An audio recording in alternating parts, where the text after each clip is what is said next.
Conversations with God for Teens, chapter 10, about God. Now come to God, not necessarily religion, but God.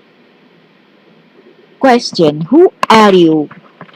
Brigitte, 13, Oslo, Norway. Answer: Who am I not? Question: I don't understand what that means. Answer: It means there's no one and nothing that I'm not.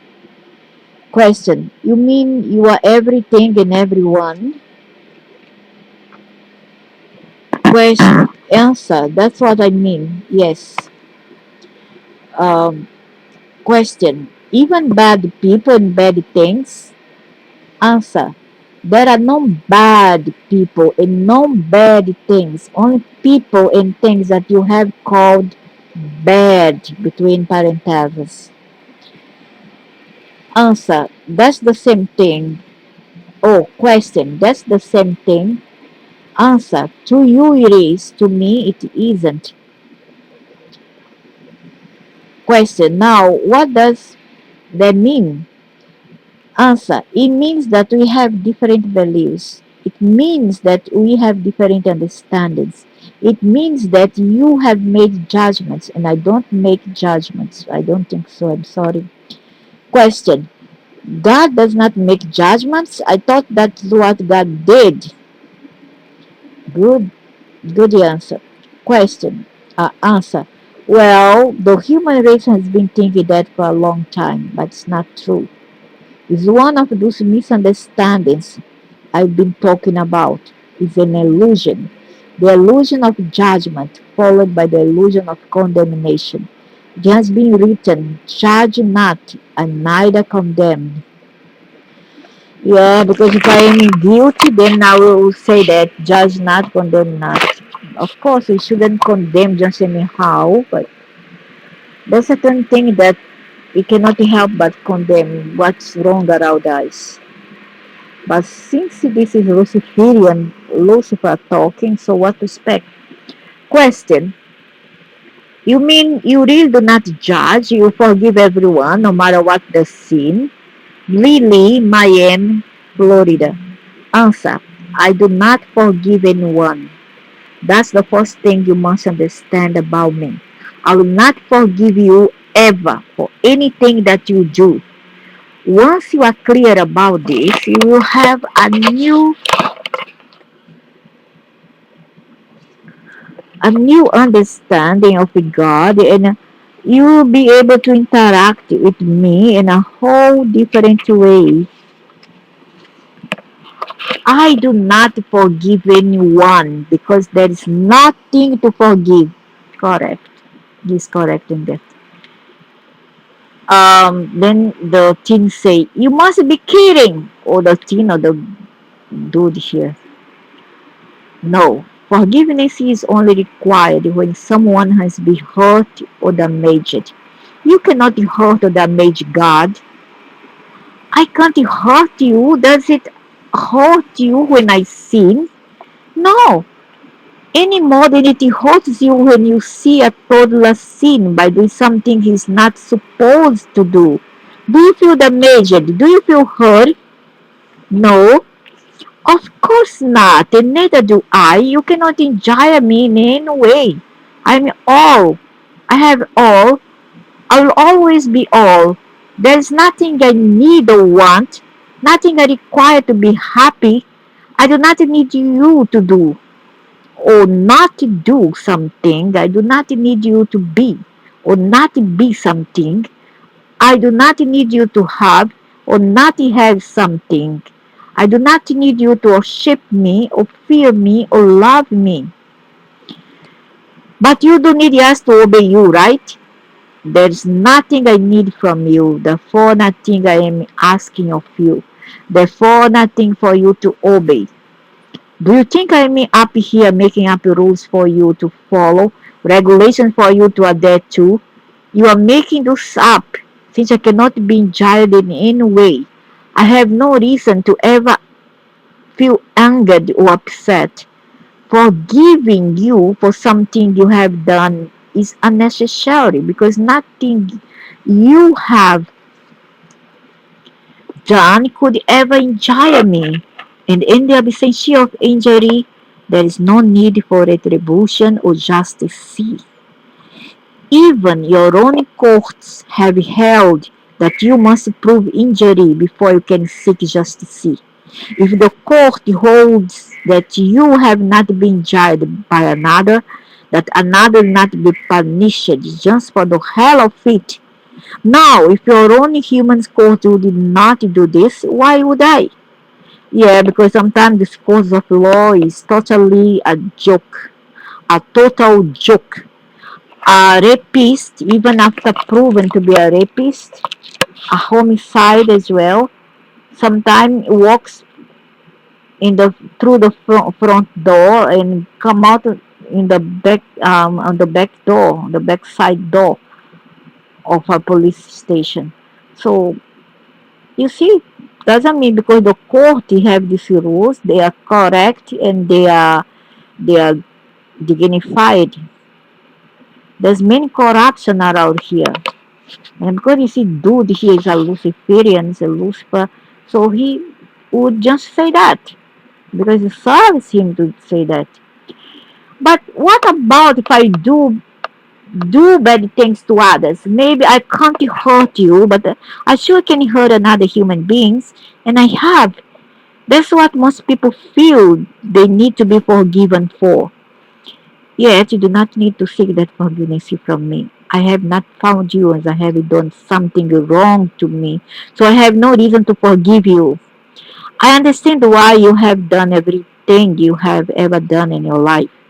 I know why you were thinking or in why you did it. When you understand why someone did something, even if you don't agree with their reason, it becomes very difficult to remain angry with them. In my case, I never became angry in the first place. How sweet of him. I understand too much. I know too much. Yeah, because you create all this in a way. I mean, create all these shenanigans and the demons to, I don't know, kind of tempting others to do stupid things. So he knows all this. So he knows what behind all this and why all this happens. And why many people are just being influenced by evil. Evil. I mean, evil by how we define it. So I understand too much, I know too much. Anger is not something of which I'm capable. The level of my comprehension does not allow it. Yeah, because you know what you have done, then you have created. And who is behind all that? Asking teens to shoot, to become a sniper in the classrooms and shoot their colleagues and teachers. Ask people to go run amok. Demons doing that. Okay, and he do it. And who's behind all this? The person, the being who's saying that he understands. That's why he don't condemn because he knows in the end of the day why this is happening in the first place and how it was created. How it was created. I still feel bad about hurting others. Then seek forgiveness. Then seek forgiveness from those others and seek forgiveness from yourself. There are some things for which I just can't seem to forgive myself.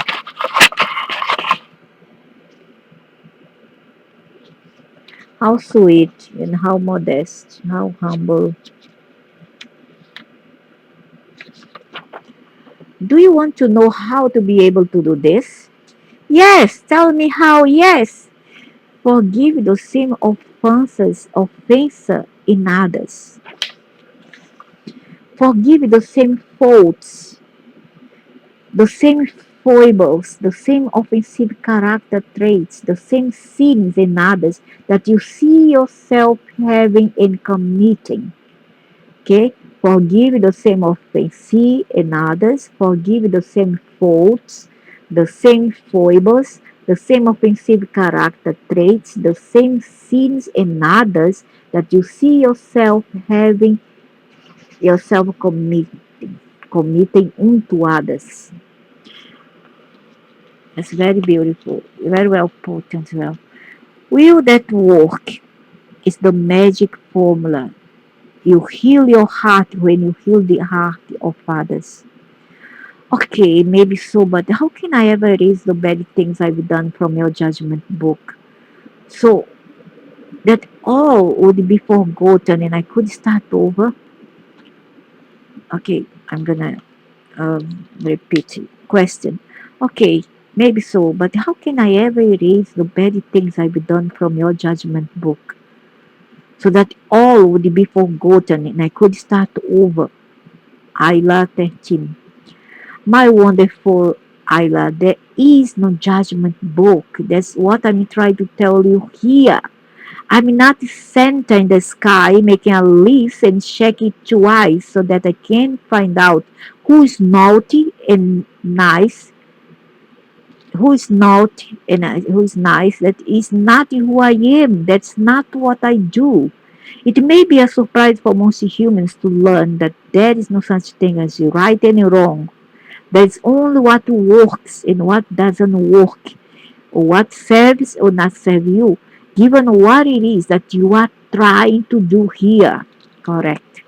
How can that be? Isn't killing wrong? Isn't cruelty wrong? It is. So he say yes, what serves you. So why you go around killing and the major? I mean,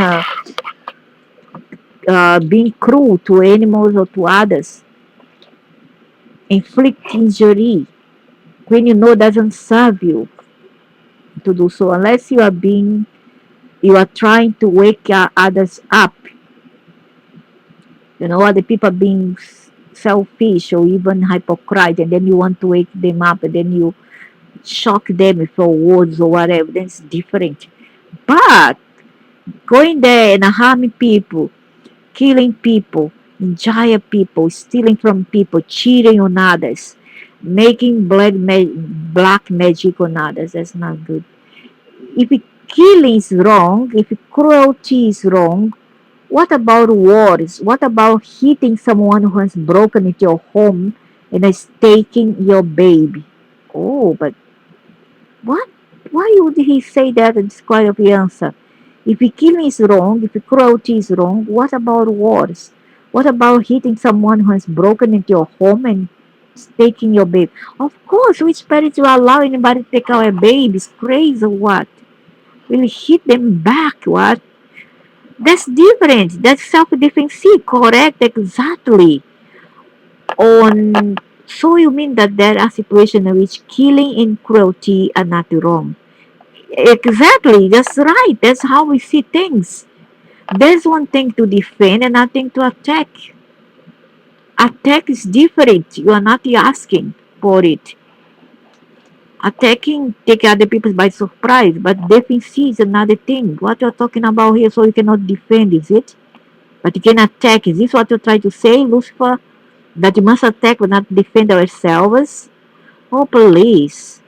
We don't call self-defense killing or cruelty. We call it self-defense. We don't call self-defense killing or cruelty. We call it self-defense. Changing your terminology does not change your actions. It merely justifies them. Yeah, but justify, but for a better cause. We are justified, but for a better cause. It's different to killing a person who wants to kill our mother, our children, our parents, our elderly, our animals, our pets. And it's another thing to go there and do the same to other people's family. There's a very big, huge difference here, sir.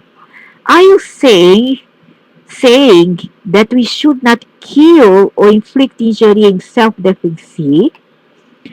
That's not what I'm saying, and that's for you to decide, not me. You are creating your reality with such choices.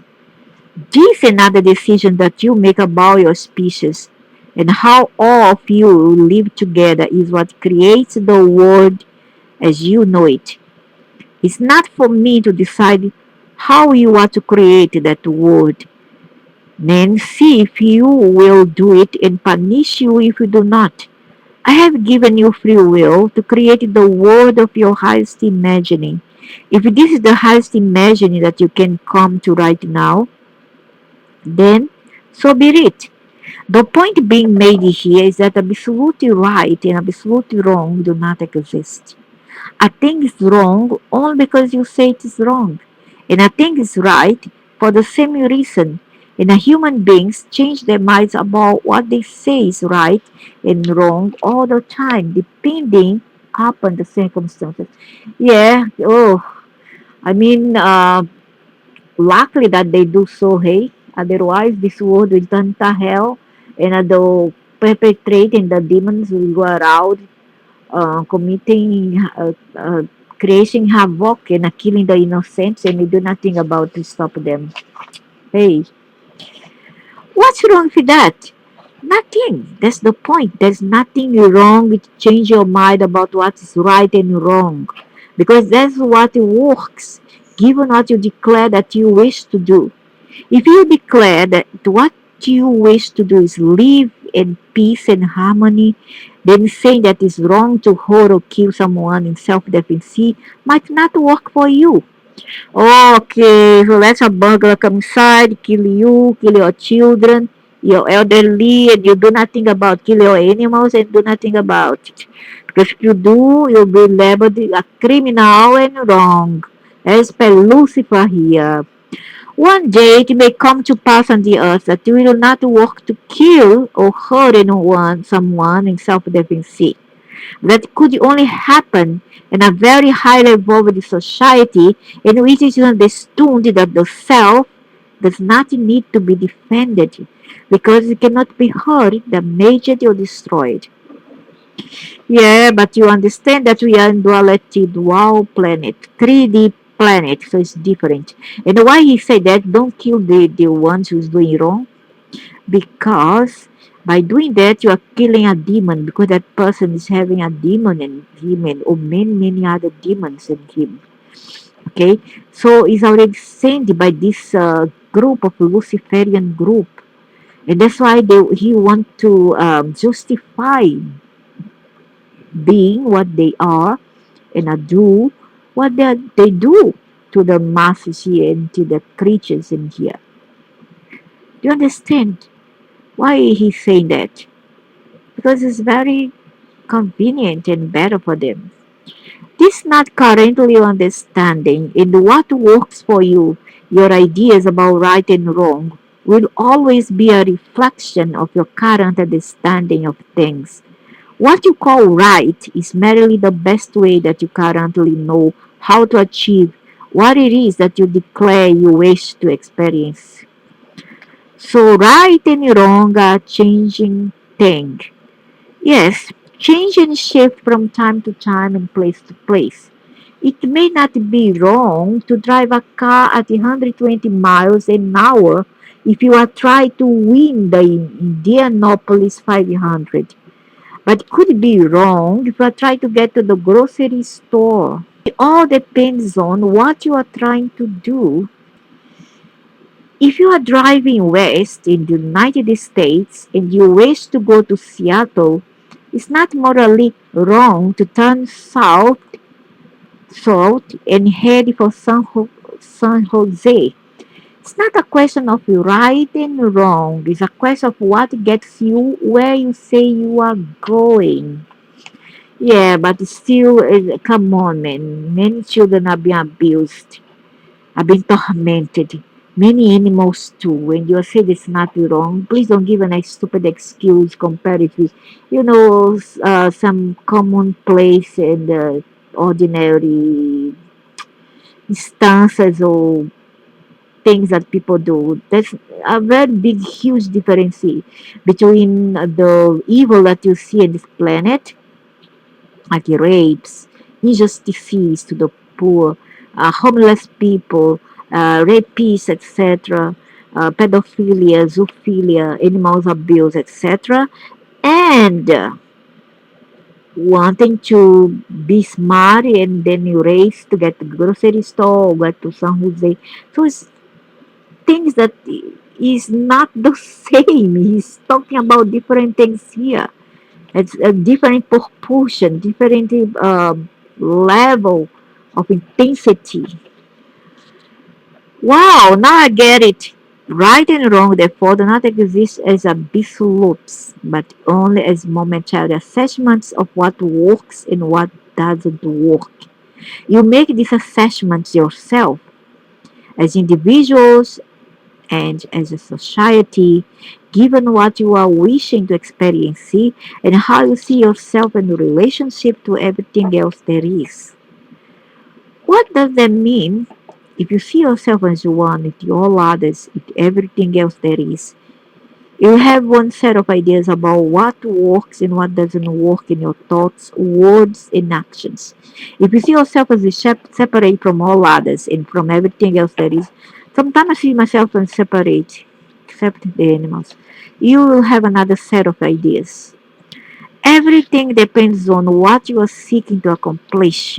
Put more broadly, what you understand to be the purpose of life and how you experience your relationship to all that exists, how you define who you are. And this is where beliefs come in. Exactly. Your beliefs about that produce one set of standards, someone else believes about that will produce another. Society's belief as a whole will produce a cultural story that will play itself out again and again throughout the course of your collective history. And your collective history has proven that. Don't many of us look to our religions to give us our highest beliefs? Josh 18. Yes, and your religions have taught you about separation, need, superiority, failure, judgment, and condemnation. There are the beliefs that keep you stuck in a system of absolute right and wrong, in a cultural story of separation that is killing the lots of you. Since we are on that subject, how is that a God of mercy can be such an isolationist, isolationist and so intolerant to other views? How can a God of infinite mercy condemn anyone for anything? Why condemn for eternity those transgressions that are momentarily? Scotty, 18, Sacramento, California. Scotty, I'm not an illusionist, isolationist. Nor am I intolerant. I think that you are talking about a different God here. Perhaps it's the God about whom you have been taught. That God is largely a figment of your collective imaginations. And I also, as I just said a moment ago, do not condemn anyone for anything. I have been saying this over and over again to the human race through many sources for many years, correct? They have said. Many of the people to whom I have given this truth have passed my words on to the world, including spiritual leaders such as Pope John Paul II. Pope John Paul II. At a papal audience in Rome on July 28, 1999, the Pope declared, internal domination is never the initiative of God. It's the self-imposed punishment of those who choose to refuse God's love. That statement by the Pope was accurate. What it means is that I will not ever undertake to punish you, but you can punish yourself. You can create your own hell. Self-punishment is simply your decision to judge yourself or to deny my existence and my presence and you separate yourself from me. The Pope said internal domination is never the initiative of God. Yes, he also made some other very courageous pronouncements about heaven and hell during that same period in July of 1999. You may check your own newspaper accounts of all this. Those press dispatches reported his statement that heaven is not a place, but an intimate relationship with God that can be experienced partially on earth. Also reported in the press was the Pope's statement that the idea of heaven as a place in the sky came from metaphorical biblical language, contrasting the dwelling place of humanity and the dwelling place of God. But the Old Testament makes it clear that God cannot be enclosed in heaven, that God hears human prayers, intervenes in human history, and that through grace believers can accede to God's presence, the Pope said. Finally, regarding hell, Pope John Paul II said that internal damnation is not a punishment inflicted by God from outside. It's an internal state of separation from God. And then, Scott, came the Pope's most astonishing statement of all. Whether or not any human beings are in hell remains a real possibility, but it's not something we can know, he said. Still, there are possibilities. If there's a possibility, it's because there is. And because there is, because someone, some group, Luciferian group, has created it. Why go about and try to, try, um, try to whitewash all this? Still, it exists. Still, people goes there. Whether they are separate from God or not, that mean if you don't follow them, you're going to hell. That's simple to say that. So in Dennis card came the Pope's most astonishing statement of all. Whether or not any human beings are in hell remains a real possibility, but it's not something we can know, he said. Until now, no Pope and no Christian teacher of any renown has ever come even close to suggesting that there could be anything but absolute assurance about souls being in hell. Until now, no pope and no Christian teachers of any renown has ever come even close to suggesting that there could be anything but absolute assurance about souls being in hell, which these teachers declare to be the place of eternal damnation. Now, here comes the spiritual leader of the largest Christian church on your planet to declare that he can't be sure about that. Of course he can't be sure. Now he's sure. He gone already. Other religions too have changed their tune and softened their official rhetoric about hell and damnation in recent years. And these newest statements from the world's spiritual leaders offer important signs that your worldview about me is changed. Yeah, because you have changed clauses and laws. But back then, there was something, and maybe there's reminiscence of it yet. There are, but they are. What I'm trying to do is that they abolish this hell nonsense from the fourth dimension. They have done so. However, it doesn't eradicately complete the possibility of having a hell. Do you understand? Of having a brow, as they call the purgatory for some people. And if they aren't right now, it's because they have done it away with it and they have abolished it, but not completely. However, nobody's going to stay there forever. And the party that goes there is not you because your consciousness will go back to source. Only the party which is not yourself, because a party created by Lucifer, will go there. Now you can stop it, you can even call it demons if you will.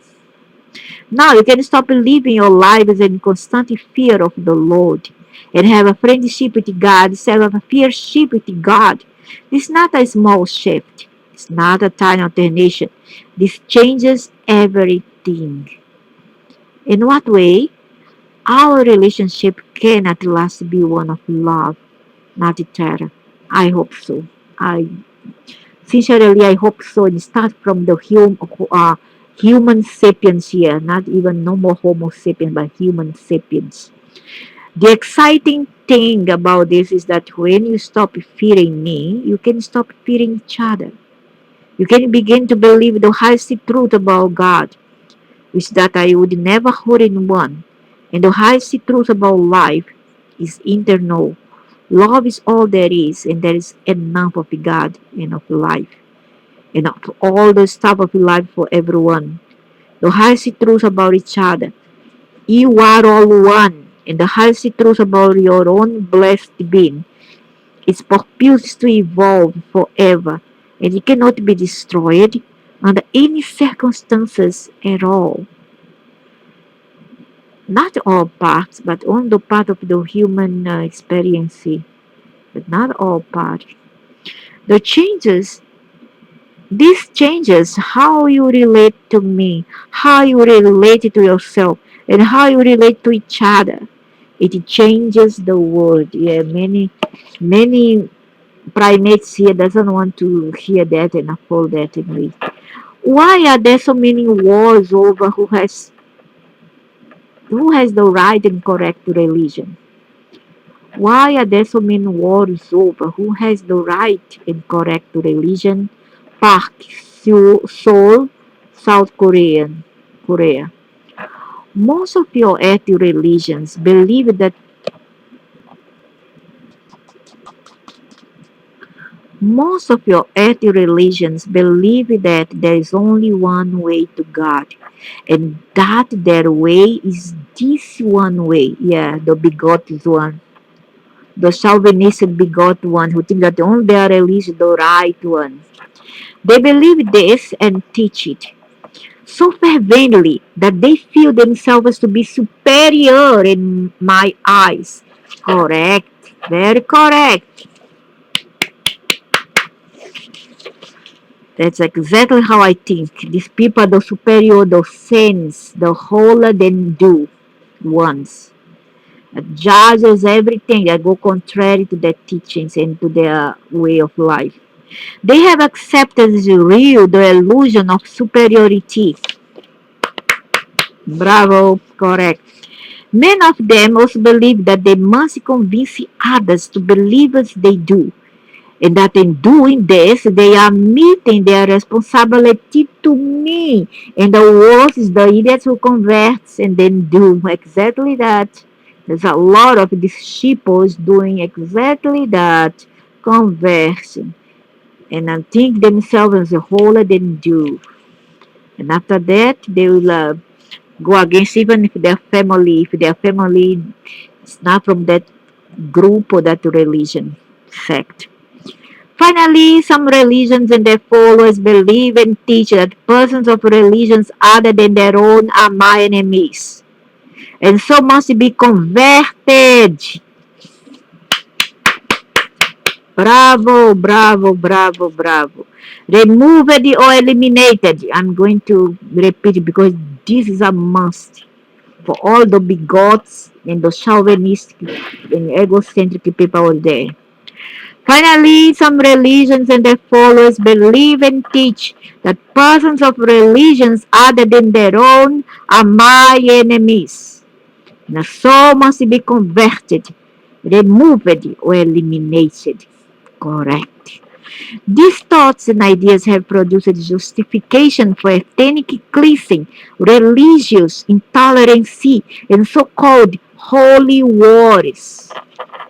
As I said earlier, these ideas spring from a belief in an entire set of illusions around which humans have built their understandings of life, their philosophies, their religions, their political systems, and their economic systems.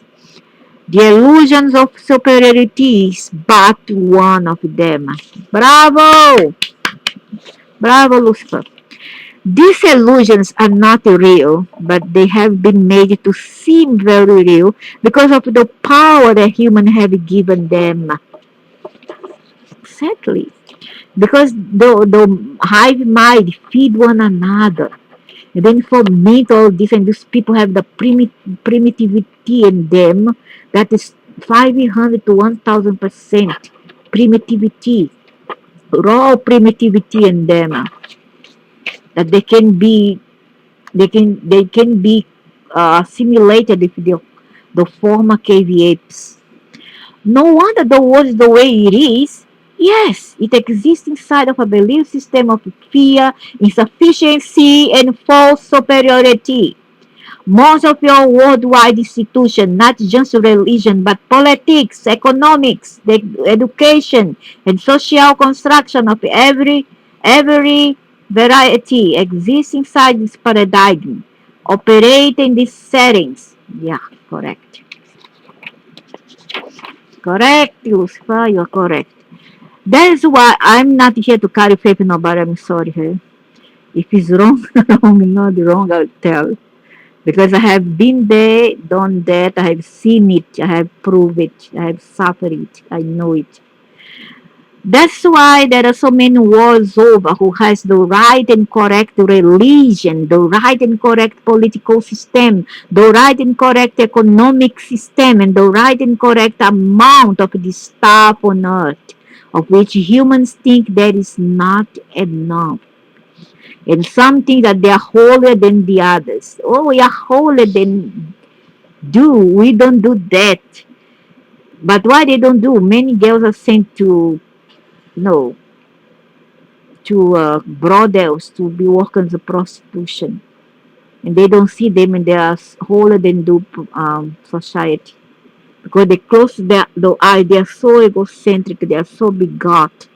They are so chauvinist that they fail to look at the poop come out of their own tail behind. Instead, they see only the poop come out from others' back view, the other's backside, to be precise. It's the struggle to gather the stuff of which there are not enough. Into each category, sadly, you have also put God's love that produces wars. And the future may add water to this list. Uh-huh. What? Because of the way you have lived, you may create a situation in which water will appear to be a part of the stuff of which there is not enough. In many parts of your world, that is already becoming true. And so you may have in the 21st century what you call water wars. Correct. Remember how you labeled your biggest battles World War One and World War Two? Remember how you labeled your biggest battles World War WW1 and WW2? Yeah. Well, now you may very well have Water War 1 and a Water War 2. It's no more World War, it's Water War. Water War 1 and Water War 2. If you ever get that far, with today's technology, one war may end everything. Correct. Man, nice picture, nice prediction. I said may. You can still avoid this.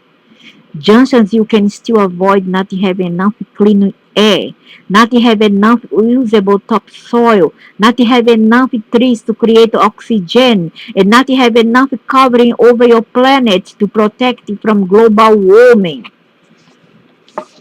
You can avoid all of these things. There is still time. And now you are here. You have arrived on the scene, and maybe you choose to change things, but do not choose to change things by only changing conditions. Work to change conditions, yes, but know that you must also change the beliefs that created the conditions, or sooner or later everything will just return to the way it was. It's just like trying to heal disease by just alleviate the symptoms rather than eradicate the conditions from which this disease was created in the first place. Why doesn't everyone believe in one God? Peter 17, Zagreb, Croatia. Most people do believe in one God, their God. To them, their God is the only God, and everyone else's God is a false God. Sadly, this idea has resulted in the killing of a lot of people in the name of God. Now, it is natural for people to wish to express themselves in ways that allow them to experience their individuality. That's why people dress differently, comb their hair differently, drive different cars, and live different lives in so many different ways. The trick here, Peter, is to see if members of the human race can find a way to do not let the individual expression separate them and cause them to feel righteous or superior. Righteousness here is superiority about your expressions of individuality, whether religious or political or philosophical or economical or social or sexual, can lead to insane behavior. In the book Friendship with God, I brought to the human race a new gospel that would heal the world in two sentences. We are all one.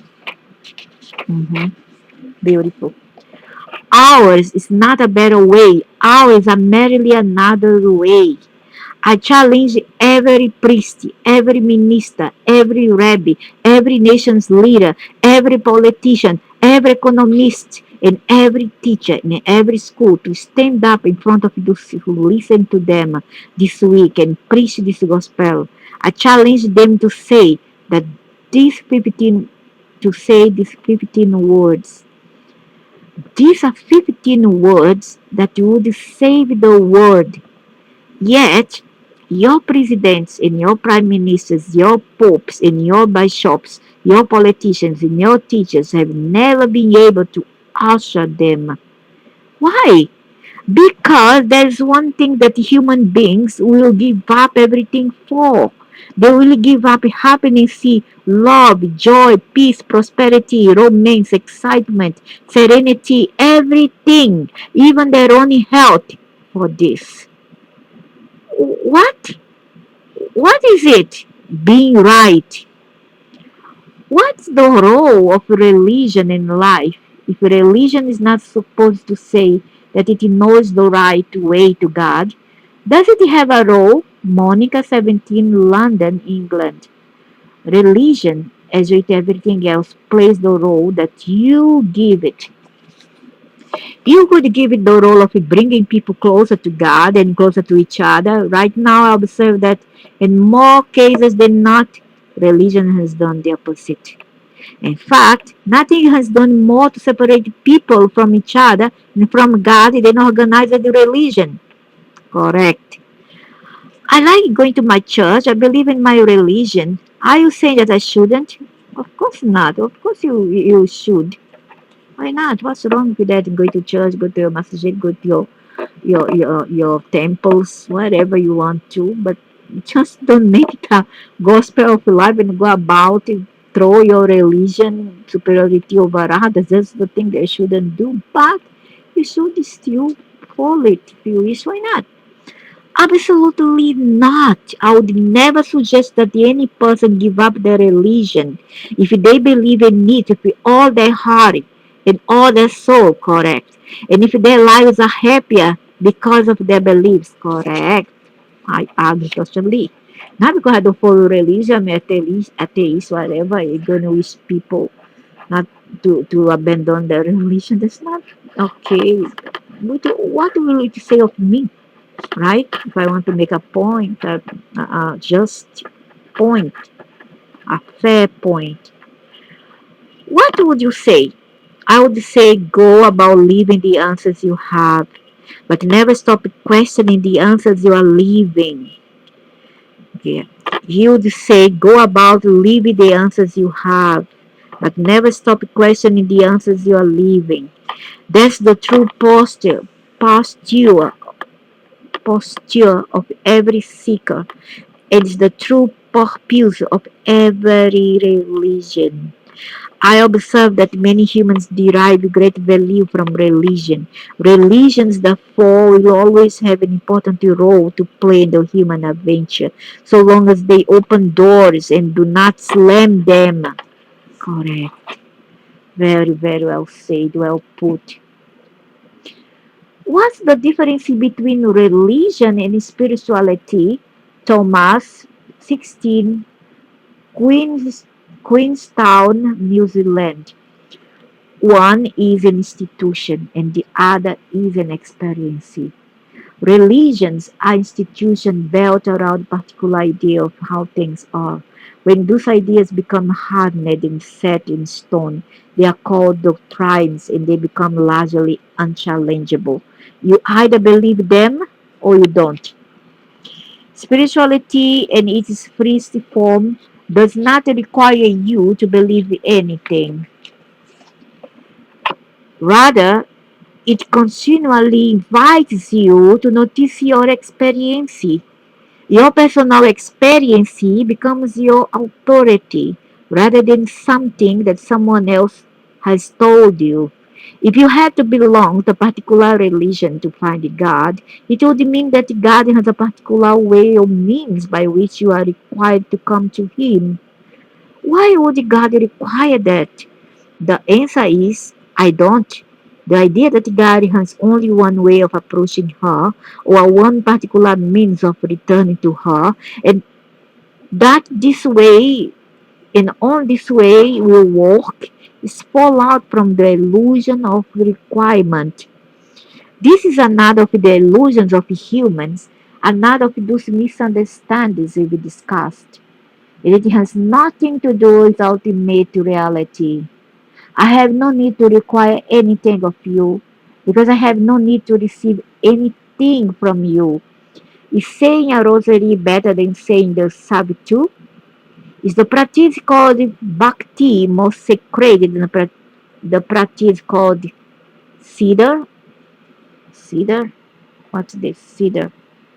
Ceder. No, obviously no. Then why do religions insist that there is the best way? No, no, no. The only way to you. Well, we are going around and around on this now, and it starts to feel as though I'm just repeating myself here. Uh huh. That's human for you. Wait, tell me once more. I want to be able to get this. It is helpful for religions to imagine this because it gives them a tool with which to seek, acquire, and retain members, and thus to continue to exist. It is the first function of all organizations to perpetuate themselves. The moment an organization serves the purpose for which it was formed, that organization becomes no longer necessary. This is why organizations seldom complete the task for which they were created. Organizations are not, as a rule, interested in rendering themselves obsolete. This is a true of religion as it is of any other organized undertaking, perhaps more so. The fact that a particular religion has been around for a very long time is not an indication of its effectiveness, but it's just the opposite because it has been stuck in time for centuries, stagnate. And, crystalline water, its move does not stagnate. A pure um, pure water that is able to drink is the one that moves and not stagnates itself. And what I wanted to say, I want to say something. Yeah, and it's still there is a this continent that it requires you to pay dowry. Oh, so not dowry is something to do with a religion tax. Every month you need to pay the religion tax to them. It's not much in certain country than it is in certain continent than it is to another continents. The continents whereby you have to pay this tax, religion tax to them. Can be $2, $5 every month. And it's deductible from your salary. Okay? So here in the East is a compulsory. It's mandatory to do so. That's why they ask, what's your religion? So that in a working um, fill up form, the interview for a job, you are required to fill up a form and you must say what is your religion. Usually they don't like if you say you are agnostic or atheist in certain countries, in certain continents in this world. But if you want for religion, how would you know how to get to heaven? Do we ever have to get to heaven? Don't be stupid. Lawrence 15, Kansas City. In the first place, you cannot get to heaven. There is no other place to go. Yet, even if there were, and you were looking for direction to heaven, religion could be a very confusing place from which to get them correct. There are many different religions on the earth, and each one has its own set of directions, reflecting its best idea of how God wants it. Of course, as it has been said here now repeatedly, repeatedly, there is no particular way that God wants you to worship God, nor in fact does God need to be worshipped at all. God's ego is not so fragile that she must require humans to bow down to her in fearful reverency or grovel before him in earnest supplication in order for God to find them worthy of receiving blessings. What kind of a God would this be? This is the question you must honestly ask yourself. You have been told that God has made humans in his image and likeness. Yet, it is possible that the religions have fashioned God in the image and likeness of humans. Maybe, who knows? Or the Anunnakis itself did in their image. Huh? But if you are all powerful and mighty and you can create miracles, then why don't you turn non believers into believers of your religion? Hey, but he said already he don't follow any religion. What you are on about? Jack, Jack, 16 Paris, France. Why would he turn no religion, no belief into believers? What's this? And then he never say nothing that he wants this and force people. Ah, it's kind of a question. Doesn't make any sense to what already was passed down here. It would be hard for me to get people to believe in my religion because I do not have a religion. Good.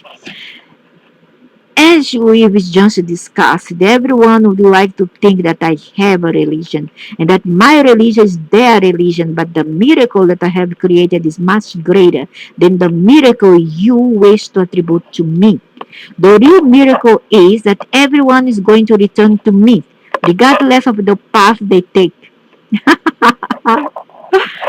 They will return to me because there is nowhere else to go. I am all there is. There is nothing else.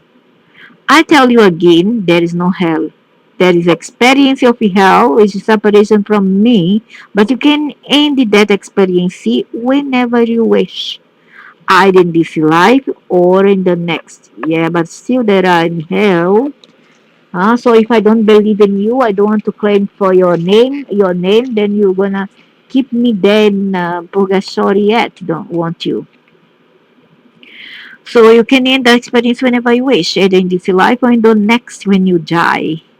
I am the Alpha and the Omega, the beginning and the end, and all in all. You cannot avoid your happy destiny, but you can postpone it. I sometimes I like this guy. Yet all it takes to speed your journey is a yearning sincere and true. In that moment of yearning, I'll be there. You do not have to come home to me. You will know in that moment that I have always been with you, just as I am here in this book. Not a guy, it is kind of. intersex. It's not a female nor a male, and it can be both. Okay, androgynous. How could someone not believe in you, God? Jennifer 19. Everyone has free will to believe or not to believe what they choose. Most people's beliefs are based on the experience. Masters are people who live life the other way around. Their beliefs are not based on their experience. Their experience is based on their beliefs. Masters have turned everything upside down, or really, right side up. It's very okay that some people do not believe in me, Jennifer. Not believing me cannot cause me not to be. I'm always with you, believe it or not. Who live life the other way around. So everyone has free will. For those who pestering others why people don't believe, don't follow religion, so the answer will be everyone has free will to believe or not to believe what they choose. Most people's belief are based on their experience. Masters are people who live life the other way around. Their beliefs are not based on their experience. The experience is based on their belief. Why is must then that mean you are saying what that people is believe to see, not see to believe. They are doing the other way around. They should believe, they should see to believe and not believe to see, but they are believing to see. They are believing first and seeing later, which I don't find logical. Masters have turned everything upside down, or really right side up. They have been a fanatic, become a fanatic. That's the master. I don't want to be this kind of master. It's very okay that some people do not believe in me, Jennifer. Not believe in me cannot cause me not to be. I'm always with you, believe it or not. When will you come down again, Stephen? I never left. Don't you see? I never left. That's the whole point here. Everyone thinks I left, and I never left. Oh, so this is the son of Lucifer, the grandson of Lucifer. Jesus, the grandson of Lucifer and Kaya. I'm here too and around you and in you. And when you understand that, you no longer have to feel alone. You no longer have to feel abandoned. You no longer have to feel afraid. You no longer have to worry about how or whether you can get back to me. I'm here. I never left. And you will never leave me ever. How could God leave you? You are too glorious, too wondrous, far too special to ever be left. Indeed, the reason that you are glorious, wondrous, and special is that I never left you. We are all one. Do you not believe this? If you do not, then you have misunderstood everything I have ever tried to show you, everything I have ever tried to reveal to you through the process of your life. Yet, that process is not over. It will never be over. We have forever to know and experience the truth of our oneness. When is your next prophet coming, and how will I know who he is? Ashley 17, New Bedford, Massachusetts. My prophets are arriving every minute of every hour of every day, Ashley. The dictionary defines prophet as one who ushers divinely inspired revelations, and one gifted with more than ordinary spiritual and more insight. There are thousands of such people all over the world. You do not have to wait for one to come. You merely have to recognize them when they do. You also have the option, actually, of simply being that yourself. Me? How could I be that? I could never be that. Yes, you could. This is a great secret of life.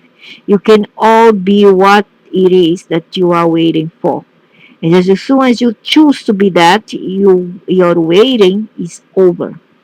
If you are waiting for love in your life, be the love for which you are waiting. If you are waiting for compassion in your life, be the source of compassion for everyone whose life you touch. If you are waiting for laughter and fun to enter your life, bring that into the room where you enter the room. When you enter the room, what you are waiting for will arrive when you arrive with it. Remember this always. What you are waiting for will arrive when you arrive with it. You are that for which you are waiting. I wish I could believe that. Then do believe it. For what you believe, you become. This is something that not many people understand. This is a message that would change the world. You can send this message just by living your life. In this way, you will give people back to themselves by showing them who they really are. To many of them, this will be a great revelation, and you will be a prophet indeed. Not merely in thought, not only in word, but in deed. And there are many who think that there will be no such next prophet, that the last prophet has already come arrived and there will not be a second. Or maybe there will, but there will be the messiahs, this and that. See? So these people are so closely minded and they will not flourish like this or evolve with this kind of mindset because they think that only their way in their culture and religion are the true one, the other the inferior and the lies and the fake ones. How does it feel to be you? What does it feel like to be God? Raymond 14 Boise Idaho. Very nice question this kid asked. Wonderful. It feels wonderful. All the life in the universe courses through me because I am all the life in the universe and this exhalation,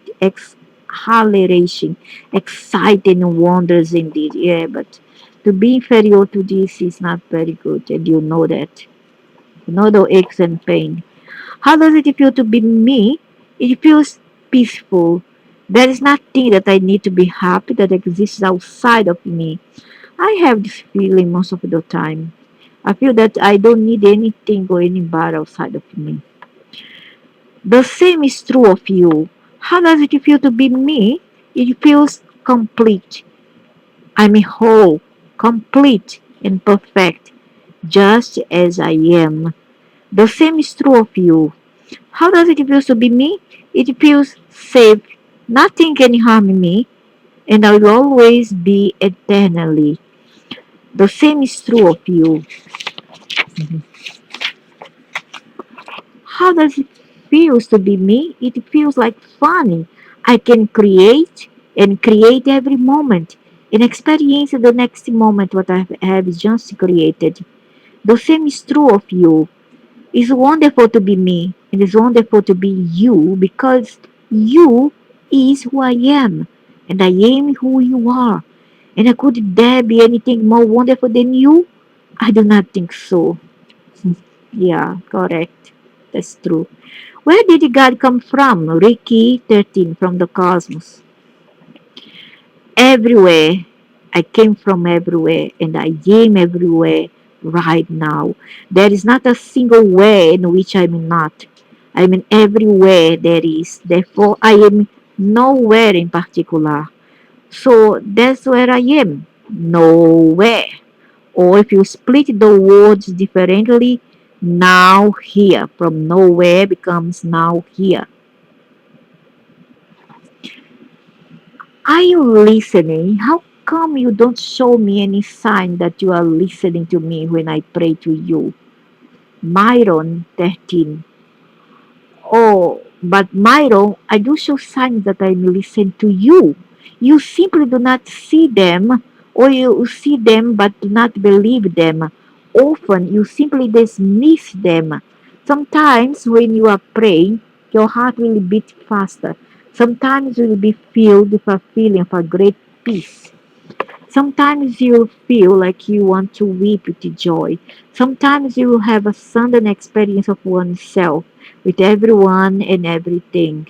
Sometimes, in experience of a deep understanding or inner awareness or absolute forgiveness for yourself or another will come over you. These sensations and more are signs from me. Sometimes you feel nothing at all, experiencing nothing at all. Yet, even this is a sign from me. It is what you could call the emptiness sea, and it is here, in fact, that I reside. It's from the emptiness sea that all wisdom will come and all healing will originate. It's from the void that I have come, and to the void that I will always return. And your mind can go there too, if you will let it. Why would you want to go to the void? Because that is where peace will be found. That is where wisdom will be found. That's where it will be found waiting for you. The void is that place where all thoughts, all fears, all sorrows, all anguish, apprehension, misunderstanding disappear. It's the place where the mind can quiet itself at last and be at rest. This happened when we die. How beautiful and blissful. You can go there by many paths.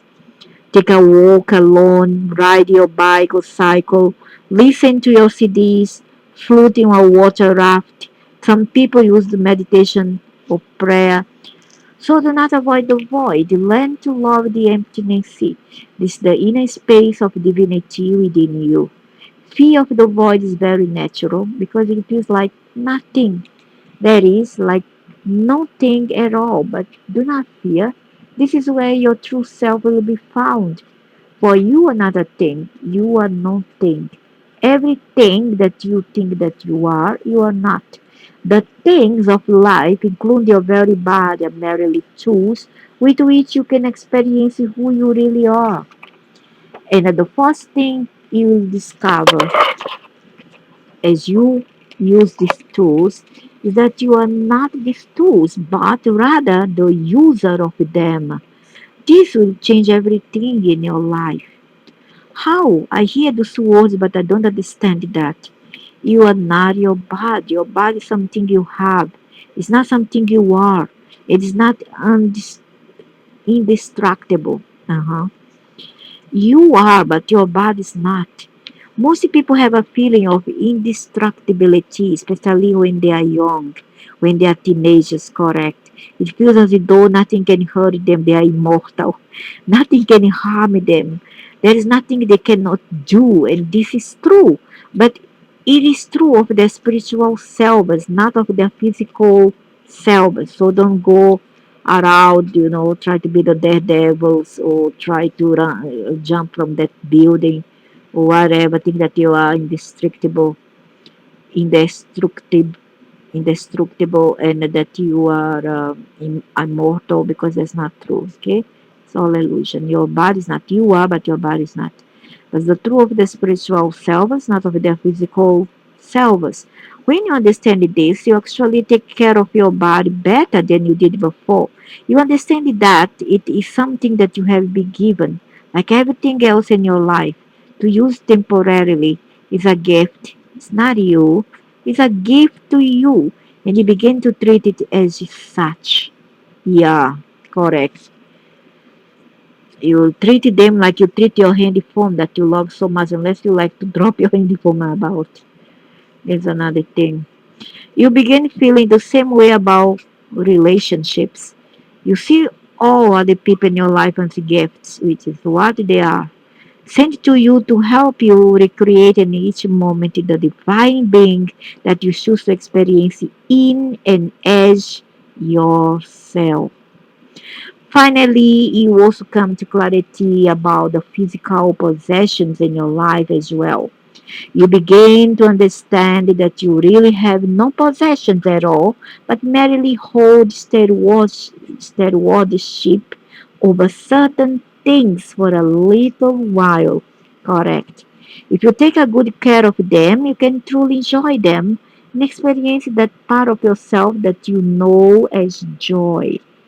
Yet, then there comes a time when you easily let them go, knowing that there is more where that came from and that you are not that. Correct.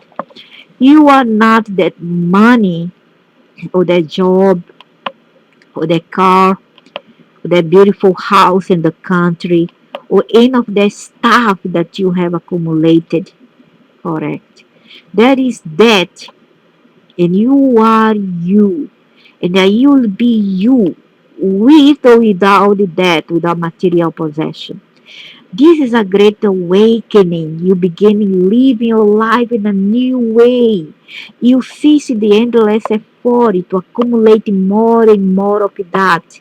And you begin the spiritual quest to experience more and more of you, more and more of who you really are.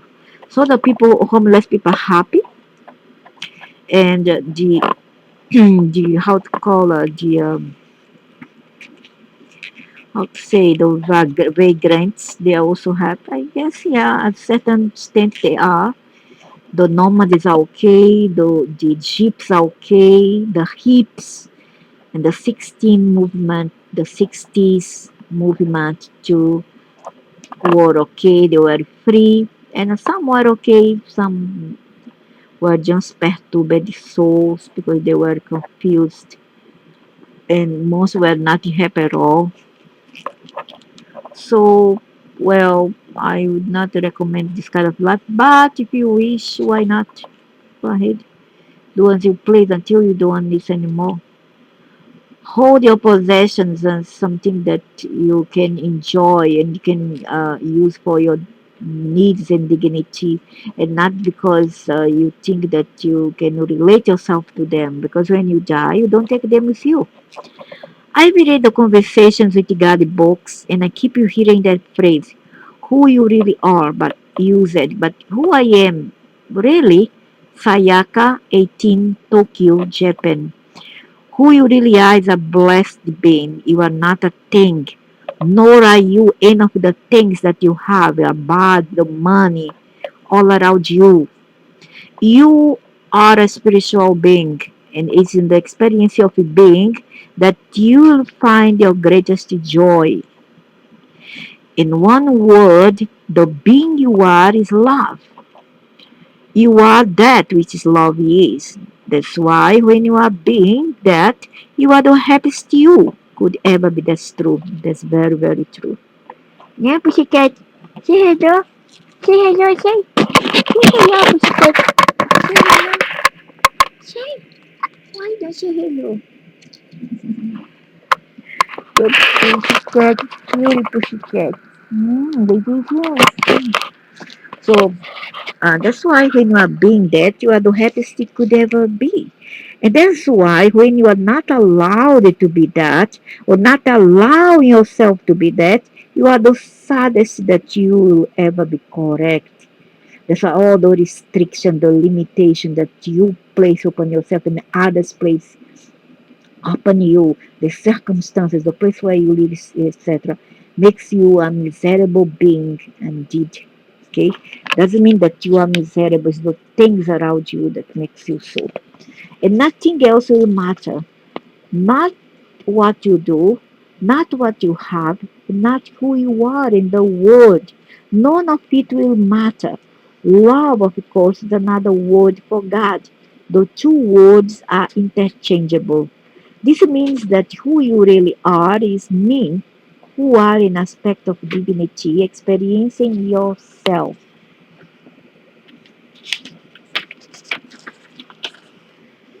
How come it doesn't feel like that? How come it feels a lot sometimes like I mean bumbling through life and often I'm not happy? Because because you are the wrong place maybe, or the wrong persons, and you haven't achieved what you want to achieve yet in life. Who knows? You haven't come into your uh, exit area yet, exit end. You are still in the middle of the road because you have forgotten that you know who you really are and what you are doing here. You may think that you are your things and that when you don't have those things, you can't be happy.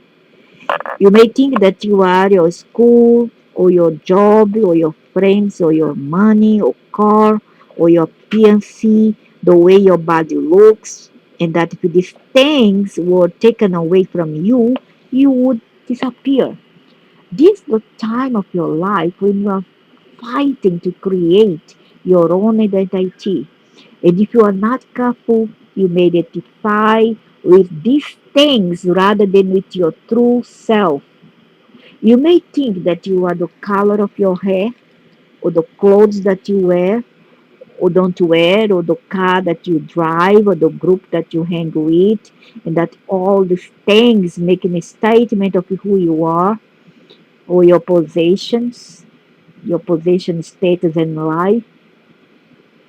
Yet, if you think this, it will not be surprised if you are open and happy, because these things have nothing to do with displaying or experiencing your true self. That is, that you came here to do. These things may be signs of beautiful rebellion, but they are not signs of trustful revealing of the innermost part of you. The trick is to have fun with these things. Do not confuse them with who you are, but simple have fun with them. Yet always remember that it's no fun to hold yourself, no fun to damage yourself, no fun to hide who you really are behind a mask of indifference or anger or a facade of hostility and disaffection. Yeah, that's true.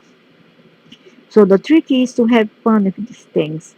Do not confuse them to who you are, but simply have fun with them. Yet always remember that it's no fun to hold yourself, no fun to damage yourself, no fun to hide who you really are behind a mask of indifference or anger or facade of hostility and disaffection. If you have frustrations with life and how things are, choose to express them in positive ways that help others change their belief systems so that the conditions you deplore eventually disappear. Try not to judge or condemn the people and circumstances that you see filling the stage of life. Rather, write a new play and become both its director and its star. And that's the end for this beautiful message, Party 10, about religion and about improvement in life and about a better world and, you know, the facets in our lives. And I hope you will enjoy, and I hope it will be of good, you, a good, let's say use, but reflection for many people, and for me as well, and for many other people who are lucky enough to be here at this moment and listen at this moment in time and listen to all this.